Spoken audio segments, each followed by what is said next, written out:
Friends, welcome to my channel. ఈరోజు recipe ఏంటంటే red colour తోటకూర ఫ్రై అండి. ఇది మార్కెట్లోకి వచ్చి చాలా రోజులైనా కానీ మాకు మాత్రం ఒక 2-3 నెలల నుంచి దొరుకుతుందండి. మాకు మార్కెట్లోకి వచ్చి టేస్ట్ మాత్రం సేమ్ తోటకూర ఉన్నట్టే ఉందన్నమాట. నేనైతే 2 కట్టలు తీసుకున్నానండి. అట్లా నీట్గా కోసేసుకొని నీట్గా వాష్ చేసుకొని పక్కన పెట్టుకున్నాను అనమాట. స్టవ్ వెలిగించుకొని కళాయి పెట్టుకొని కళాయి కొంచెం వేడెక్కాక సరిపోయినంత ఆయిల్ వేసుకుంటున్నాను. ఆయిల్ కొంచెం వేడెక్కాక నేను పోపు గింజలు వేసుకుంటున్నానండి. కొన్ని ఆవాలు, జీలకర్ర, మినపప్పు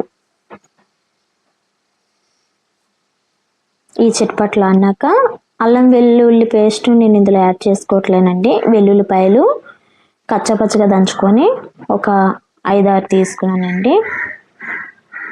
ఫ్రై ఐటమ్స్లోనే నేను కొంచెం వెల్లుల్లిపాయలు ఎక్కువ యాడ్ చేస్తానన్నమాట.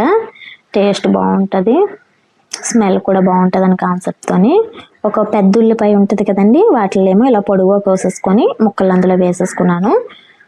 ఎండుమిర్చిని నేను ఫస్ట్ యాడ్ చేసుకోలేదండి, ఎందుకంటే కొంచెం నల్లబడతాయని. ఎందుకంటే ఇది కొంచెం మందపాటి గిన్నె కాదండి, ఇది కొంచెం పలసరిగా ఉంది కాబట్టి నేను ఇప్పుడు యాడ్ చేసుకుంటున్నాను ఒక 2 ఎండుమిర్చిని. అదే దాంట్లోనే ఒక 1/2 స్పూన్ ఏమో పసుపుని వేసుకుంటున్నాను. నీట్గా గరిటతో కలిపేసుకొని ఆయిల్లోని మగ్గించుకున్నానండి. మనకి ఆయిల్లో మగ్గినాయి చూడండి ఉల్లిపాయలు. ఇప్పుడు మనం సపరేట్గా పెట్టుకున్న తోటకూరను కూడా అందులో వేసేసుకుందామండి. చూడండి ఎంత కలర్ఫుల్గా ఉందో. పప్పులో వేసుకున్నా కూడా చాలా టేస్ట్ బాగుంటుంది అన్నమాట. ఆల్రెడీ ఫస్ట్ టైం నేను చేశానండి, ఇది సెకండ్ టైం అనమాట. మీకు యూజ్ అవుతుందని కాన్సెప్ట్తోనే నేను ఈ రెసిపీ మీకు షేర్ చేస్తున్నాను అనమాట. ఇది కోసుకొని కొంచెం కడుక్కునేసరికి కొంచెం ఇబ్బంది ఉంటుందండి. ఆకుకూరలు ఏవైనా కానీ చేసుకొని తింటే మాత్రం చాలా హెల్తీ కదండి, మీ అందరికీ తెలిసిందే అనమాట. కడుక్కునేటప్పుడు కొంచెం చూసుకొని కడుక్కోవాలన్నమాట, ఎందుకంటే మొత్తం ఇసుక అది ఉన్నా తినేటప్పుడు మనకు అస్సలు బాగోదన్నమాట.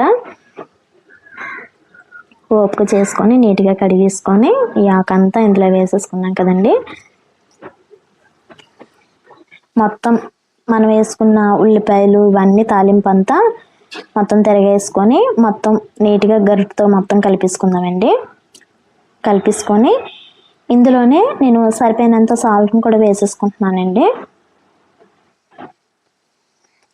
ఇందులోనే మనకి కావాల్సినంత కారాన్ని కూడా వేసేసుకుందాం. నేను ఇందులోనైతే మాత్రం పచ్చిమిర్చిని వేసుకోవట్లేనండి, ఎందుకంటే చిన్నపిల్లలు ఉన్నారు కదండి.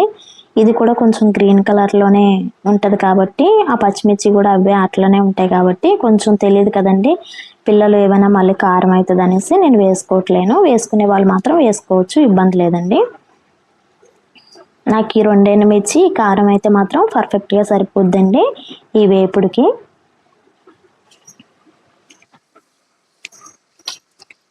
కారాన్ని వేసుకున్న తర్వాత మరొకసారి నీట్గా గరిటతో నీట్గా కలిపేసుకొని మీకు వీడియోలో చూపిస్తున్నాను చూడండి. ఆకుకూర వేయంగానే ఒక 2 నిమిషాలకి దగ్గరికి అయిపోయిందనమాట. ఈ కూర అంతటిని నీట్గా దగ్గరికి అనేసుకొని మరొక 2 నిమిషాలు మూత పెట్టుకుని మగ్గించుకుంటే మనకి కర్రీ కూడా మనకి రెడీ అయిపోద్దండి. మీకు చూపించాను చూడండి, మనకి కర్రీ కూడా మనకి రెడీ అయిపోయిందండి.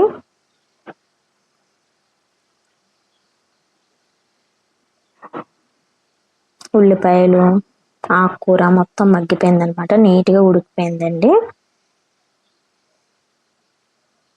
మీరు కూడా ఒకసారి ట్రై చేయండి ఇలాగా. ఇది పురటాలు ఉంటారు కదండి, డెలివరీ అయిన వాళ్ళు కూడా ఈజీగా తినొచ్చు అనమాట.